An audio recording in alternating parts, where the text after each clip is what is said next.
හයි කොහොමද හැමෝම හොඳින් සතුටින් ඉන්නව නේද? අදත් මම ඔයාලව ලස්සන වෙන වීඩියෝ එකක් තමයි අරගෙන ආවේ. ඔයා ගැන හිතනවා නම් ඔයා මේ වීඩියෝ එක අනිවාර්යයෙන්ම බලන්න. ඉතින් අපි හැමෝම කැමතිනේ ලස්සනට ඉන්න. අපි අනිත් අය අතරින් කැපී පෙනෙන විදිහේ පෙනුමක් හදාගන්නේ කොහොමද කියලා තමයි අද මම ඔයාලත් එක්ක පුංචි ටිප්ස් ටිකක් ෂෙයා කරගන්න යන්නේ. අපි බලමු ඒ මොනවද කියලා.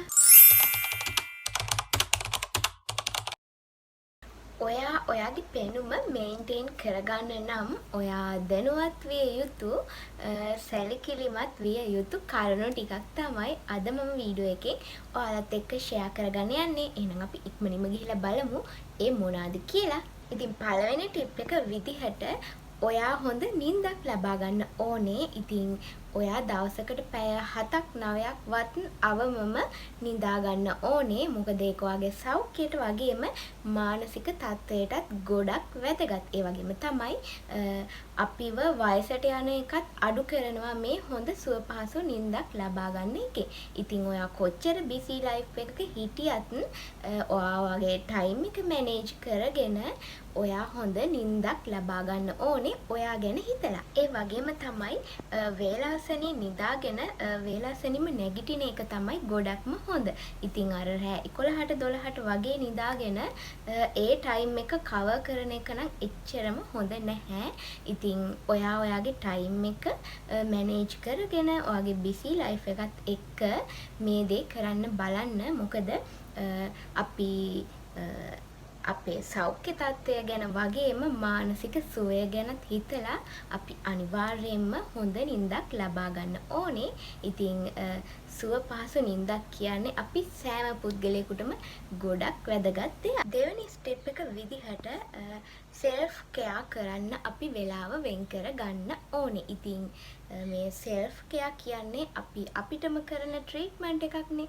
ඉතින් මේ දේවල් වලට ඔයා කාලේ වෙන් කරගන්න ඕනේ. ඔයා කොච්චර බිසි වුණත්. මොකද අපි මේ දේවල් කරන්නේ අපිටනේ. ඉතින් ඒකේ රිසල්ට් එකත් අපිටම තමයි ලැබෙන්නේ. ඔයාට හොඳ පෙනුමක් ලබා ගන්න ඕනි නම් ඔයා අනිවාර්යයෙන්ම මේ සෙල්ෆ් කෙයා වලට වෙලාව වෙන් කර ගන්නම ඕනේ. මොකද අපි කොච්චර බිසි වුණත් අපි කොච්චර වැඩ කරත් අපි ලස්සනට ඉන්න ඕනේ. ඉතින් ඔයා ගැන ඔයා හිතනවා නම් අනිවාර්යයෙන්ම ඔයා වෙනුවෙන් පුංචි හරි වෙලාවක් දවසකට වෙන් කරගන්න ඒ ට්‍රීට්මන්ට් ටික කරගන්න. ඒ වගේම තමයි මේ දේවල් හැමදාම දිගටම කරන්න ඕනි කියලා නියමයක් නැහැ. ඒ වගේම තමයි මේවා ඇත්ත ජීවිතේදී ප්‍රායෝගික නැහැ. ඉතින් අපිට එක එක වැඩ වැටෙනවා. එක එක වෙලාවල් වලදී මේවා හරියටම අපිට කරගෙන යන්න අමාරුයි. ඉතින් අන්න ඒ වගේ දවස්වලට ඉතින් අපිට අපි ගැන හිතලා මේ දේවල් වලට පුංචි කාලයක් හරි වෙන් කරගන්න බැරි වෙනවා. ඉතින් ඔයාට ඉඩක් ලැබෙන හැම මොහොතෙම ඔයා ගැන හිතන්න, ඔයා වෙනුවෙන් දෙයක් කරන්න පුරුදු වෙන්න. ඔයාගේ බියුටි එක මේන්ටේන් කරන්න ඔයා පුරුදු වෙන්න පුංචි හරි වෙලාවක් ඒකට යොදවගන්න. තුන්වෙනි ස්ටෙප් එක විදිහට ඔයා එක්සර්සයිස් කරන්න පටන් ගන්න ඕනේ. ඉතින් මේක ඔයාලට හැමදාම කරන්න බැරි වෙයි. ඒත් සතියන්තයේදී හරි විනාඩි 20ක් 30ක් හරි ඔයා එක්සර්සයිස් කරන්න පුරුදු වෙන්න ඕනේ. ඔයාගේ ෆිගර් එක ගැන හිතලා. ඉතින් අපි ලස්සනට ඉන්නවා වගේම අපි අපේ ෆිගර් එකත් මේන්ටේන් කරන්න ඕනේනේ. එතකොට තමයි අපි අඳින ඇඳුමක් වුණත් හරිම ලස්සනට පේන්නේ. ඒ වගේම තමයි ඔයාගේ එනර්ජි එක, ඔයාගේ මූඩ් එක බූස්ට් කරගන්න පුළුවන් තවත් එක හොඳ ක්‍රමයක් තමයි ඔයා එක්සර්සයිස් කරන එක. ඉතින් අනිවාර්යයෙන්ම ඔයාලට හැමදාම මේ දේවල් කරගන්න ටයිම් එක වෙන් කරගන්න අමාරුයිනේ. ඉතින් ඔයාලට පුළුවන් සතියාන්තයේදී වගේ මේ වෙනුවෙන් ඔයාලට පුංචි කාලයක් වෙන් කරගෙන මේ දේවල් කරන්න.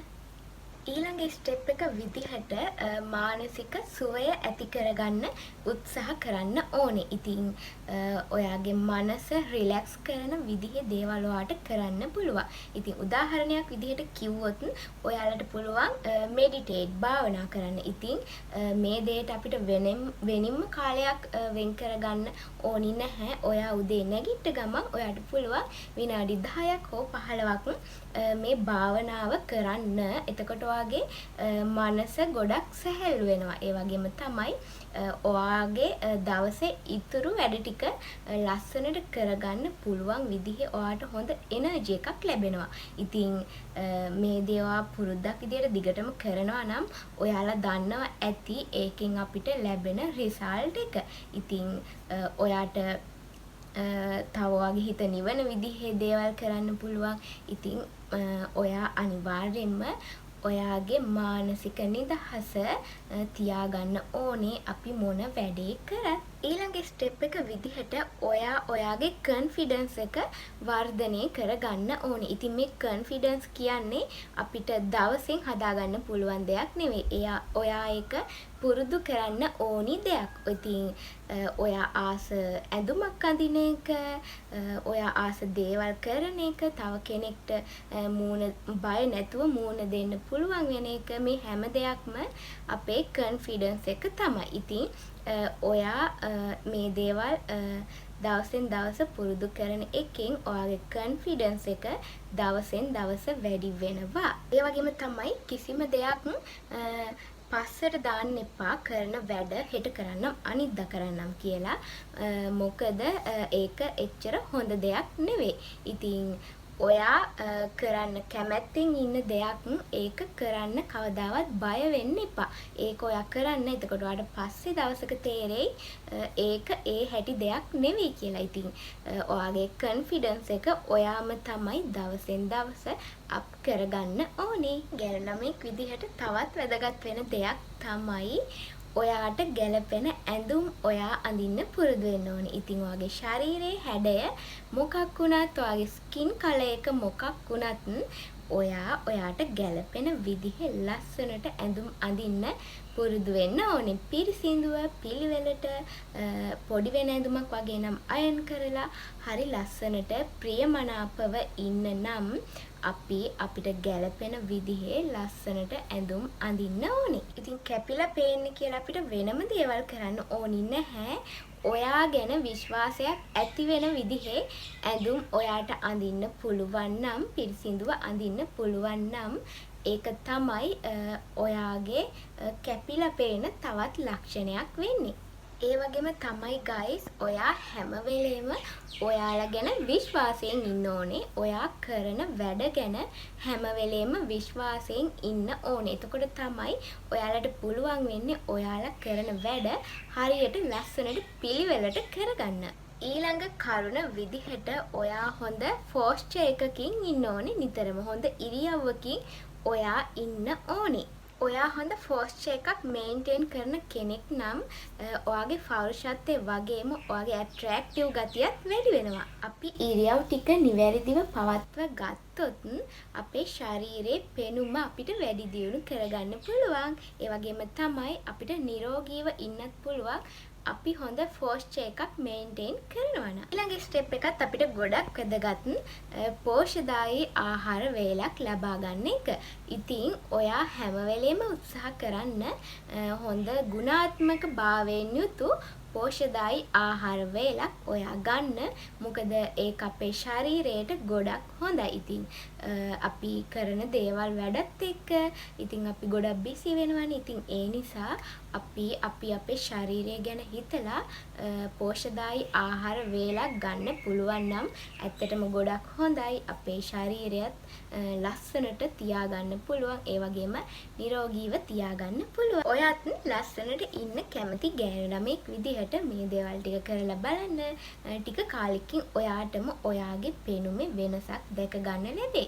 ඉතින් මේ ටික තමයි අද මට ඔයාලත් එක්ක වීඩියෝ එකෙන් ෂෙයා කරගන්න ඕන උනේ. ඉතින් ඔයාලා කොච්චර බිසි ලයිෆ් එකක් ගත කරත් ඔයා ගැන හිතන්න පුරුදු වෙන්න අංක 1ටම. මොකද අපි ලස්සනට ඉන්න ඕනේ මොන වැඩක් කරත්. ඉතින් මම හිතනවා ඔයාලට මේ වීඩියෝ එක වැදගත් වෙන්න ඇති කියලා. ඔයාලා මගේ වීඩියෝ එකට කැමති වුණා නම් ලයික් එකකුත් දාන්න. ඒ වගේම තමයි මාව සබ්ස්ක්‍රයිබ් කරන්න අමතක කරන්නත් එපා. ඉතින් ඔයාලව ලස්සන කරන තවත් මේ වගේ වීඩියෝ එකක් අරගෙන ඉක්මනින් මාත් හම්බෙන්නේ නම් ගිහින් එන්නම්. බයි.